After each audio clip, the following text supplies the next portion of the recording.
Vraiment sérieusement, ça veut dire que moi j'ai honte de voir la France à ce point dévalorisée et de nous voir être la risée du monde par cette arrogance, ce côté hors sol, d'être persuadé que par des effets de manche ou par un média, on va réussir à changer la vision négative et qu'ont les Africains à juste raison de la France en Afrique. Et finalement, ce qu'on fait en lançant cette télé, on s'abaisse, on s'avilit au niveau de ceux qu'on prétend dénoncer, on se descend au niveau des propagandes chinoises, russes et turques. On ne fait absolument pas mieux, parce que qu'est-ce qu'on va dire sur cette chaîne télé, hein? J'imagine déjà le portrait, en faire des belles vidéos, 3 minutes, bien coupées, pour expliquer qu'on est les meilleurs, qu'on est les plus beaux, qu'on est la patrie des droits de l'homme et qu'on défend la veuve et l'orphelin en Afrique. Et on va dire que, ah ben oui, regardez les Russes, qui sont nos concurrents pour une sorte d'influence et d'emprise sur l'Afrique francophone, regardez, eux, ce sont les méchants, et les régimes qui sont alliés aux Russes, ce sont les méchants. Alors certes, on a peut-être sans doute raison de critiquer les Russes, mais il faudrait peut-être balayer devant notre porte. Non, mais il y a CNews et BFM qui font le taf en plus, sans devoir les payer. Est-ce qu'on est 5 minutes crédible quand on prétend parler de dérive et de dictature et de violation des droits de l'homme en Afrique, quand nous, Français, on soutient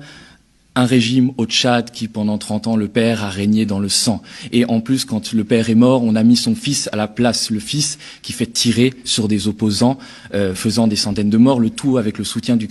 contribuable français qui, aujourd'hui, parce que la France donne des appuis budgétaires au Tchad. Est-ce qu'on peut être crédible 5 minutes? Quant au Cameroun, on soutient un régime qui est en place depuis 40 ans, avec Paul Biya, qui a 89 ans, qui est aujourd'hui une momie, qui vit 8 mois de l'année à Genève, et qu'en plus, quand Emmanuel Macron s'est rendu au mois de juillet dernier au Cameroun, il a préparé la succession de Paul Biya par son fils Franck, au détriment du choix des Camerounais qui, à n'en pas douter, veulent le changement. Est-ce qu'on peut être crédible 5 secondes quand, sur toute l'étendue du continent, on soutient des dictateurs aussi sanguinaires que Denis Sassou Nguesso au Congo, Ismaël Omar Guelleh à Djibouti, Faure Gnassingbé au Togo, cette dynastie au Togo qui, Faure Gnassingbé a succédé à son père, qui règne depuis les années 60. Non, on peut absolument pas être crédible. Alors si, peut-être, on avait eu des diplomates éclairés et un tant soit peu conscients des réalités, un tant soit peu conscients du mal qu'on avait à l'Afrique, qu'on fait à l'Afrique, peut-être qu'on aurait décidé de faire un média qui reconnaisse